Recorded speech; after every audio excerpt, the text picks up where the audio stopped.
gonna read and we're gonna talk. We're gonna learn and it's gonna rock. We're gonna answer 3 questions, it's a walk in the park. It's Mr. Clark's Corner, now here's Mr. Clark. Hi, welcome to Mr. Clark's Corner. What kind of athlete is the best servant? Well, obviously it's a volleyball player.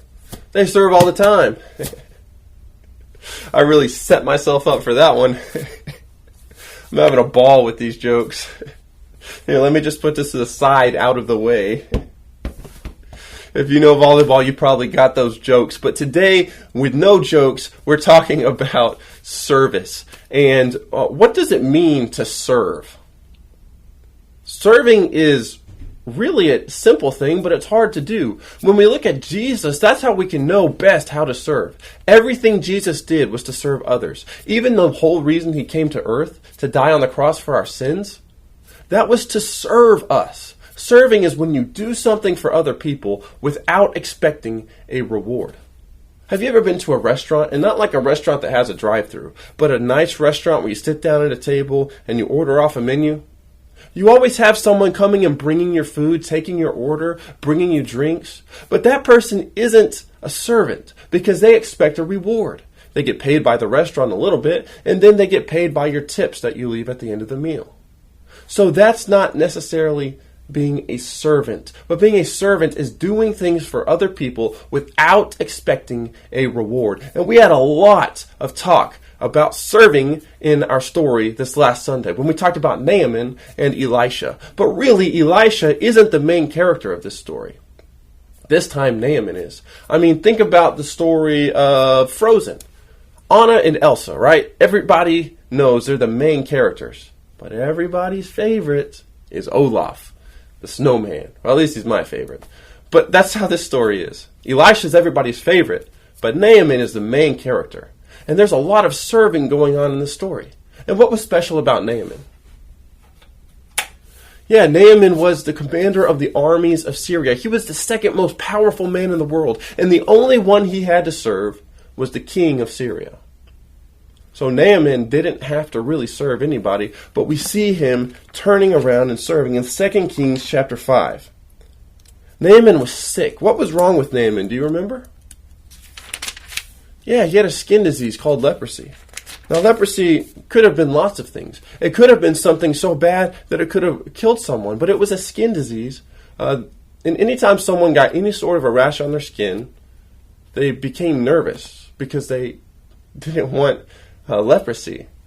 So Naaman needed to heal his leprosy, and his servant girl, his wife's servant girl, was from Israel and said, hey, there's this guy in Samaria named Elisha. Why don't you go visit him? I bet he can heal you.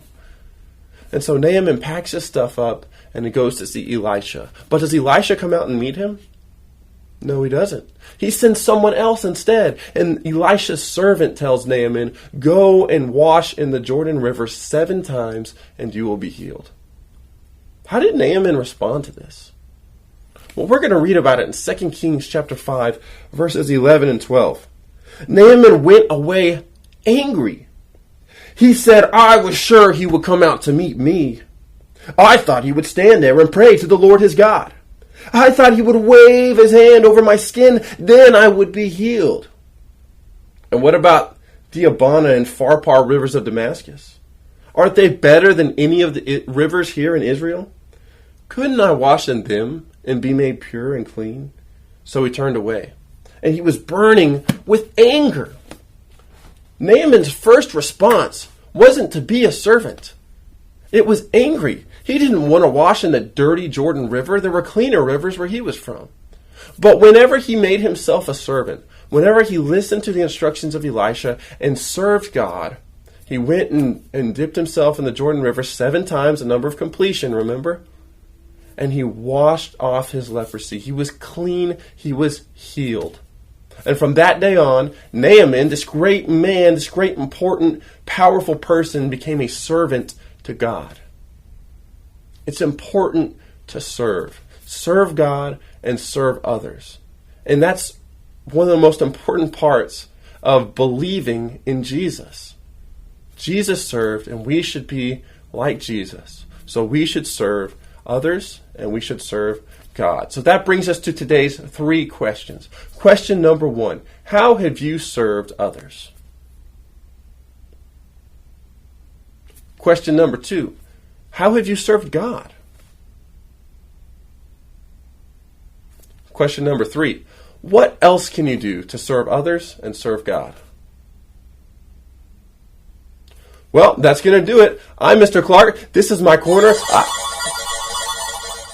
Whoa, that code word sound snuck in at the buzzer. And our code word for today is serve. S-E-R-V-E, serve. Write it down, put it in the mailbox outside of my office on Sunday morning. Now that is the end of Mr. Clark's Corner. Adios, amigos.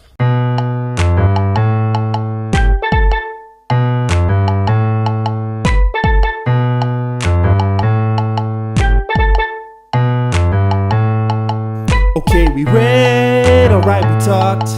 Oh, yes, we learned, and you know we rocked. We even answered 3 questions, man, what a fun day. It's Mr. Clark's Corner, I'll see you on Sunday.